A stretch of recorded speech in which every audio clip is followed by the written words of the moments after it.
Bonjour tout le monde, Café Magic, c'est les news MTG de la semaine et qui interrogent les personnalités magiciennes sur iTunes, Deezer, Spotify, YouTube et Podbean le temps d'un café.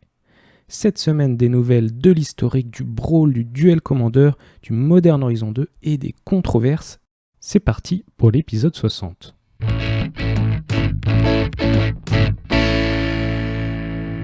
Le week-end dernier, c'était le Strixhaven Championship, l'équivalent du Pro Tour, dont Raphaël Lévy et John Girardot, nos deux Français préférés du moment, ont fait top 8.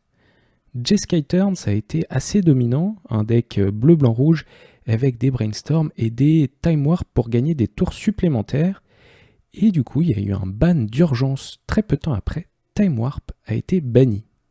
Alors Gabriel Nassif dit bien, on appelle le deck Jeskai Turns, pas Jeskai pioche 3 cartes et en repose 2 au-dessus de la bibliothèque.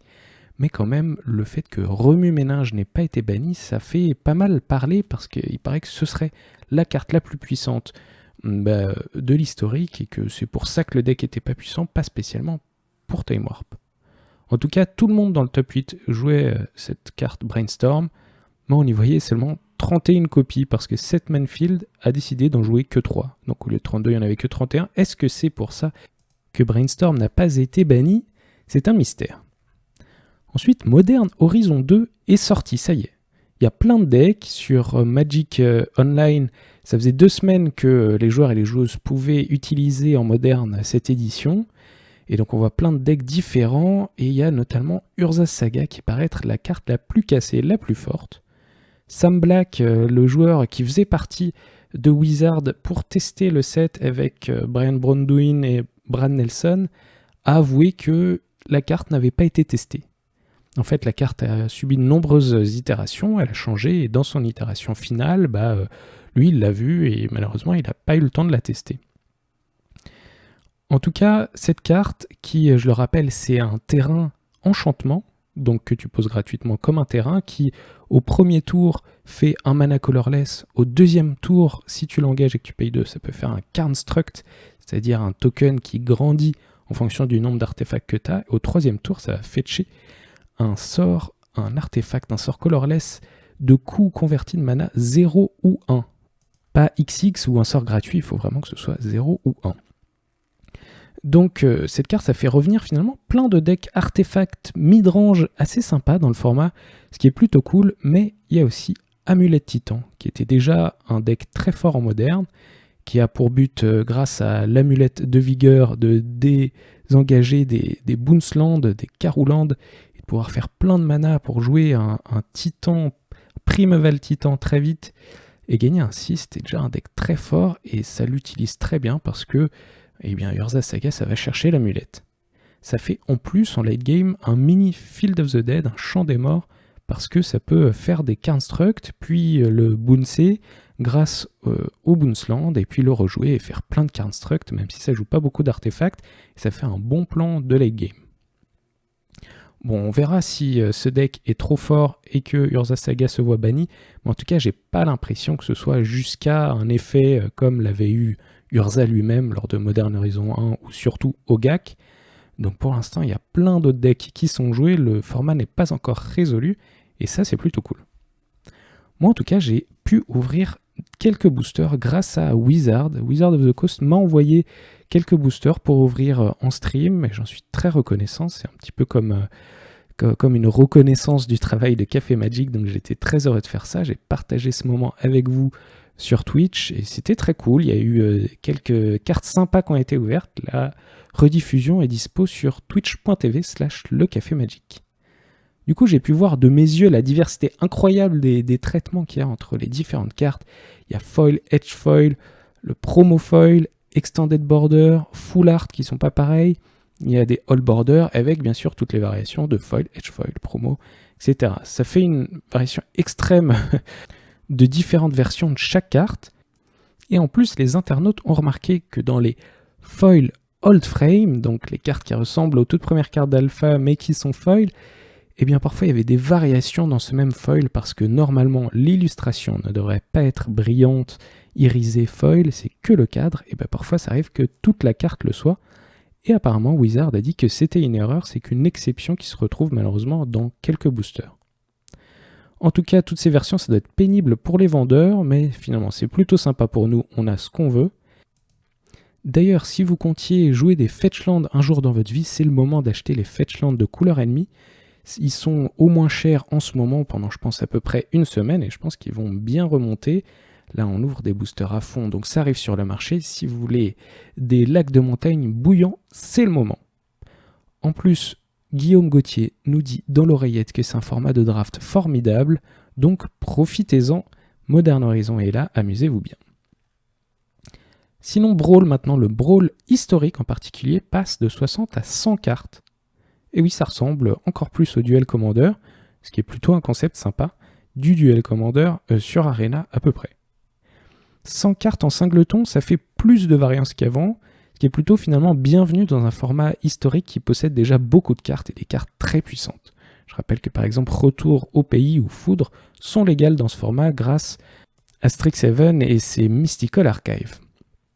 Bon, alors du coup, ça fait plus de variance, mais elle est contrebalancée par la présence du général, et donc moi je pense que tout va bien. Grâce à ce rééquilibrage par la quantité, Wizard a décidé de débannir les généraux Golos Pèlerin Infatigable et Winota Unisseuse de Force. J'ai l'impression que Skull était un petit peu perturbé au début par tous ces changements. Je parle de Skull bien sûr parce que c'est Monsieur Brawl. Au début, il avait l'air perplexe, mais je l'ai vu s'amuser sur le format. J'ai pu tester moi aussi en stream et l'apprécier, ça fait de nouvelles contrées à explorer, donc allez tester ça. En ce moment, il y a un event sur Magic Arena en Historic Brawl. À propos de Duel Commander, le week-end dernier, on en a parlé, c'était le Zap à Palaiso, ce gros tournoi de la communauté Duel Commander, et la team Ape Together Strong a tout cassé. En effet, cette équipe, c'est des joueurs compétitifs d'autres formats qui sont rencontrés dans des PPTQ en standard, etc. C'est 8 ou 9 personnes qui ont placé 3 personnes en top 8. T'as Louis Guichard qui jouait Mono Rouge Karizev, Martin Crowiz, qu'on appelle aussi Imouché sur ses sympathiques matinales sur Twitch, et qui jouait le deck Inala Storm qui est bien broken, et bien sûr J.E. Deprat qui jouait lui aussi Inala, qui a fait premier évidemment. Pendant ce temps, à Valence, il y avait le tournoi ATC, et c'est aussi 2 decks Inala qui se sont retrouvés en finale. Le deck est définitivement broken.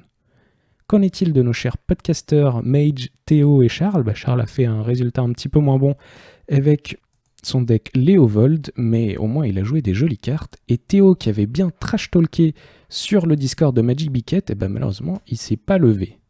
En tout cas, allez écouter le dernier épisode du Podcaster Mage parce qu'ils ont reçu ces gens de la team Ape Together Strong. Et si vous aimez le Duel Commander, ça fait un autre épisode très sympa à écouter. Enfin, des Secret Lair.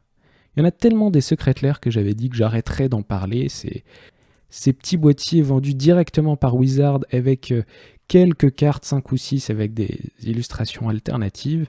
Mais bon, là, c'est trop beau, donc je me devais de le mentionner parce qu'ils ont fait revenir plusieurs artistes historiques de Magic, et ça me fait très plaisir. Il y a un Secret Lair par exemple de Mark Poole avec quelques cartes dont il n'avait pas fait l'illu originellement, donc là il a refait une illustration comme par exemple pour Balance ou Remue-Ménage, et aussi des réimpressions de ces illustrations classiques sur Contresort ou Oiseau de Paradis dans le cadre de Modern. Aussi la meilleure, Rebecca Gay, qui offre juste un playset de Mère des Runes avec 4 illustrations différentes sur le thème de la maternité, de la relation mère-enfant. C'est très intéressant parce qu'on voit là le style actuel de Rebecca Gay, elle a réussi à imposer son style qu'on voit de nos jours en galerie plutôt que le style héroïque fantasy qu'elle est obligée de faire généralement pour Magic. Et encore, un autre Secret Lair avec les 5 cachets ennemis, c'est-à-dire par exemple le cachet d'Orzhov, c'est les signets on dit en anglais, qui sont très joués en EDH multi.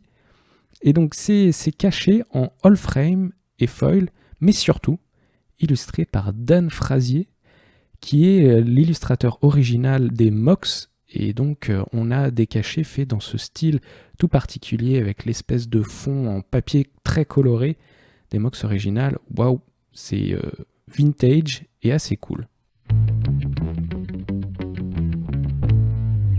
La grosse controverse de la semaine, c'est Wizard qui annonce tranquillement les prices des prochains championnats du monde à 250 000 $.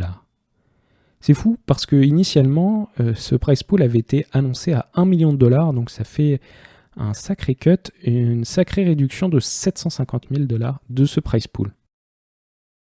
Ça va dans le sens des changements qu'on a vus pour la MPL et la Rivals League. Le Magic professionnel n'a pas un bel avenir devant lui. Ce qu'on peut se demander, c'est avec toutes ces promesses brisées par Wizard, finalement, est-ce que Wizard va vraiment garder sa promesse de la réserve list ? La promesse de ne pas réimprimer les bilans, le Power 9, etc. Pourquoi la garder, cette promesse-là, alors que les autres ne sont pas tenues ?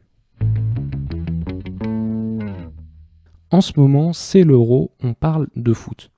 Et apparemment, Konami, l'éditeur de Yu-Gi-Oh!, aurait proposé à Antoine Griezmann, célèbre joueur bien sûr de l'équipe de France, de designer une carte, ou du moins d'avoir une carte Yu-Gi-Oh! À son effigie. Est-ce que vous imaginez possible d'avoir ça à Magic ? Est-ce que c'est un bon plan marketing ou une perte de l'esprit du jeu ? On a bien des Secret Lair, Walking Dead ou My Little Pony. Est-ce que vous pensez voir ça arriver un jour ? Et dans ce cas-là, quelle star sera meilleure pour ça ? Est-ce que vous voudriez avoir une carte Post Malone ou je ne sais quel artiste ou acteur ? Vous pouvez venir en débattre dans les commentaires des différentes plateformes ou alors rejoindre le Discord qui est assez chill. Il n'y a pas énormément de messages tous les jours, mais c'est un endroit sympa pour discuter un petit peu. Et voilà, c'est tout pour cette semaine et sur ce, je vous dis à dimanche prochain.